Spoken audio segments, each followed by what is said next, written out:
is the garbage disposal. I throw everything in there. All What? the food scraps, turn it on, run the water. You can't just throw a banana down the sink. Where does the banana slip off to? Hello there, I'm Adam. I'm from the UK. I live in a 3-bedroom, semi-detached, regular home. Regular ass house. Costs £190,000. Which is roughly $230,000, I think.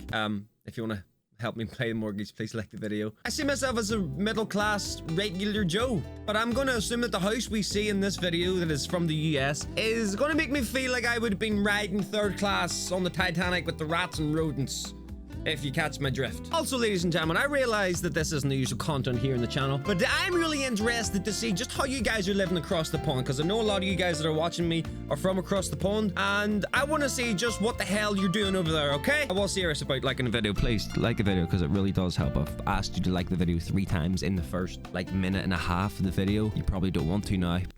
I'm just gonna... Oh, I'm really interested to see this. Let's do it. And in today's video, we are going to be talking about 10 things that are different about UK homes versus American homes. Okay, you're doing us dirty already. You are doing us dirty already. This is quite accurate, though. I can't lie about that. It's kind of accurate for a lot of places in the UK. But you tell me now that every house in the US has to look like that, bro. Especially as we've been living here for about 2 years now. Stay tuned until the end because we've got some questions what you think about American versus UK homes. That's definitely Please do the UK. subscribe if you enjoy this video. 100% the UK. The most obvious one. It's size or lack thereof. Most UK homes are absolutely tiny. We mentioned this in a couple of other videos. And Okay, wait. House size per square feet, house size per square meter. Spain is roughly 1,044 square feet. That's quite big. United Kingdom, 818 square feet. And the United States, 2,164 square feet. I just want to, I might turn this video off already, bro. In America, by comparison, when we got here, we were finding homes were well in excess of 2,000 square feet. I would say more typically around 3,000. And initially we thought that's way too large for us. But what we have found is it's allowed for more rooms, more functionality in your house overall, and space to do things that you want rather than struggling to cram your clothes, storage, things. Bro, yo. The videos that these guys are using to compare the US and the UK is hilarious, man. Do things. That leads to number 2. Not saying it's not accurate. The functionality of US homes, and I'm talking walk-in closets and pantries. And wait, is this their house? So they got a primary suite, primary bath, walk-in closet. That's their bedroom right there. Fuck a duck. Another bedroom over here. They got another one. But not only is there 4 bedrooms, they're huge. And each one has a toilet, I think. Or no, walk-in closet. Each one has a walk-in closet. They got a club room. What the fuck is a club room? Got dining, kitchen. Is this the bottom floor? The great room. Of course, you have to have a great room. This makes me want to sell my house and move back with my parents. Rooms in the UK, they would not come in a typical home. As we said in the first point, UK homes are tiny, so... Oh, I mean, what is that? Oh, these guys are jokes, man. I bet it was this guy that edited this video. He looks like the type of guy that would fucking just take the piss and have a laugh. He is 100% holding in a laugh right now because he knows what he's about to put in the edit. And it's something that I absolutely love here. Number 3 on the list, the kitchen. Now, the kitchens in the UK are either non-existent little rooms somewhere in the house, either at the front or the back, that are separate from every other room. In the US, however, it's kind of a central location for gathering, dining room. Oh my god, like what the actual fuck? Like what the hell? My house that I live in, I would say my house that I live in comparison to where I live, is quite a nice kitchen. Not as nice as that, let me tell you, I'll tell you that for free. Definitely bigger than this, but it's kind of same shape. So I've got like it goes along like this, but I've got like an oven here. And there's none of there's storage along the top, but the fridge is not here. So it goes around there. This wall isn't here, and it goes further that way, and it's just more open planned. In the US, however, it's kind of a central location for gathering, dining room around it, the living area, so that you cook and entertain. I want to know the prices though. We had to get used to, because having the kitchen in your living room is a little bit weird for English people, I would say. That does weird me out as well, I can't lie. Like having the kitchen in the living room when I'm like watching TV and I can smell food, there's something about that weirds me out. I don't know why. If I get to the point of this video where it shows prices, the prices of a home in America is close to what I paid for this one, I will literally list my house on the market tonight, and I'm moving over. Newer build homes are starting to have this more open plan style living, but definitely when we were growing up, the kitchen was a separate area. One of the magical things we do have here in the US is the garbage disposal. I throw everything in there. What? All the food scraps, turn it on, run the water. You can't just throw a banana down the sink. I'm fucking done. Nah, there's no way. Where does it go? Where does the banana slip off to? Super hot in the summer, or for most of the year it's super hot, and you can just get rid of the food rather than have it in a trash can outside. Trash can, there you go. I'm adjusting my language. Like an American. Okay, the you got that Selena really misses is something from the UK, which is a drainage area that's built into Yeah, we the got one of sink those, yeah. platform, sink basin, right next to the sink. So when you wash up, you put it over there and it drains off and it runs into the sink, so the water comes off. I don't miss it that much because I'm a dishwasher person.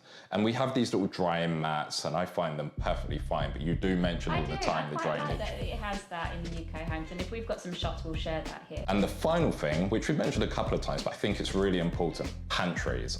I don't think I've ever seen a pantry in the UK, personally. Here in the US, every home is we this? looked at has a separate pantry or a huge area that acts as a pantry. And we get to store our huge 25 kilo Costco bags of rice. I'm sorry, 22 kilos of rice. This is pissing me off, man. This is actually pissing me off. I bet it was really cheap too. The other thing that you might find, especially for our US viewers, is that in the UK, our washing machine is typically in the kitchen. Now, when I think about that, Seems ridiculous. Yeah, it sounds really strange. Can you imagine you'll be cooking, or perhaps you're having dinner in the kitchen, do that. You've got friends around, and then your washing machine is going off. Yeah, so a very weird thing about the UK kitchen. Number 4 is I have seen that though. bathrooms or bath. Now that I think about it. As they said in the US, they pronounce their THs. So many bathrooms. We have 3.5 in here, and I think in the last place we stayed was 3.5. All of the homes that we looked at had between 3 and 5 bathrooms. They are obsessed. In the UK, you'll be lucky to have one main bathroom and maybe Wait, is this their old house or something? Oh yeah, 81 square meters. Okay, that's their old house. when your home was built, an ensuite, maybe. Maybe, yeah. Certainly when we were growing up, that just wasn't the norm in houses. But since the 2000s, they started building the new homes started having an ensuite. Even then, the ensuite bathroom was tiny and Comically small. comically small, where two of you cannot be in there at the same time. There would be one sink, and that's another main difference. Here in the US, their ensuites really do cater for 2 people. They have double sinks, and that would really be a luxury in a UK home. Actually, when I went to one of my colleagues' homes, her shower was so large, it was larger than one of my friend's bedroom. The shower space, that's how big it is here. I don't know if this is the same across the US, but one of the biggest things I found strange with the bathrooms here, especially the ensuite, was that they don't typically have a door, and that for me is very different from the UK. UK, you will always have a door to your ensuite or your bathroom. I kind of like that though. Parking. And I don't know why, I kind of like that. Surprise our American viewers, but in the UK, parking can be a real issue. Oh my god, I'm literally getting the heebie-jeebie fucking... I'm getting all the bad feelings looking at this. Because this is every single road where I live. Apart from like the connecting roads between towns. As soon as you get into a town where I live, this is the streets everywhere. Not even a joke. And it's something that we suffered with when we were looking at new build homes, in particular where they wouldn't have a driveway, so you would be assigned a parking spot, maybe 1 or 2 depending on the size of the home. But that was really something that you had to consider when buying a new build, is whether you're even going to have a space to park your car. Before moving out here, we bought a 3-bedroom family apartment, and you have one allocated space, and that was it. There was no option to buy another one. This isn't just places that are dense cities. We lived out, much further out from the city of London. So it's quite an odd way to live in the UK. Yeah, it's tragic. America, by comparison, has excessive space. Especially here in Vegas, you have ample room to park your many, many cars, trucks, boats, jet skis, motorbikes,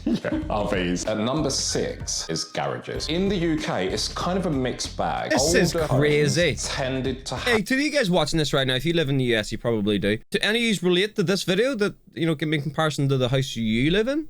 Is it big? Or are you guys living like a normal, maybe normal for you isn't different normal for me. Do you guys live in a house that's kind of similar to mine, like a 3-bedroom, smallish type, semi-detached house? Probably don't. Garages in which you cannot park modern cars because they were built for things like minis, metros, which most cars are too big now, so you can't actually get in and open the doors. So you could buy an older home, have a garage, you can't park your car, so they tend to be used as storage. Newer build homes, depending on where you are, as we mentioned, will either have no spaces and no garage, or we did buy a home in 2015 which did come with a garage that was big enough for a car and 2 tandem parking spaces. Which is quite rare. It's very rare, especially the closer you get to London. America, on the other hand, it's integral to their home design. They generally will have a double garage that fits within the home footprint. So instead of it being external to the house, it'll be built into the home. And they can genuinely be bigger than a UK apartment. I think this is a small one, it's about 400 square foot. Some of the ones that we looked at were maybe 500 to 600 square foot, which I'll throw something up on the screen. A UK apartment can be 600 square foot. At number 7, we have getting your mail. And this is something that I definitely miss about the UK. In the UK, we have mail that just comes through the door. It's wonderful. Oh yeah, America has the post boxes, don't they? When the postman arrives, you get your letters. Fucking 3 miles away from the house. We have to trek about a block to go and get our mail. What? And it's a discussion every day. Oh yeah, have you been to check the letterbox yet? In the UK, it's so much easier, and that's something I definitely miss. And I don't know if that's everywhere. Wait, so it's not a post? There's like a building or some shit that you have to go and get your mail out of. Certainly here in Nevada, that's an L, bro. how you get your mail. Number 8. Yes, we got one up. Temperature control, and specifically temperature control We got one up. heating, because in the US, at least in the parts that we would choose to live, nearly every home has air conditioning. Now, to a UK person, that generally means cooling the home. The way it works here in the US, which is new to me as well, it's amazing. Air comes from the sky. So it cools and heats. They're separate units. One's a gas burner. Where the hell else is there air gonna come from, bro? That cools down, but it keeps and maintains the perfect temperature all year round. Really hot summers, which we get here, 46 degrees Celsius. It's perfect in here. And when it's cold, it takes, how long would you say to warm up in here? Oh, so it warms it up as well. That's what he meant. The whole house. This leads us on to how it works in the UK. Horribly is what I would say. We have radiators, which firstly, to me, are an eyesore. And I know we've done a lot better job of the modern panel ones, but they're an eyesore. They're in the way. I think they're filled with water. A boiler heats the water up and it comes out. And 2 hours later, the house might be livable. I had no idea. I thought the radiator system was quite good until we got here. But trust me, heat from the sky is where it's at.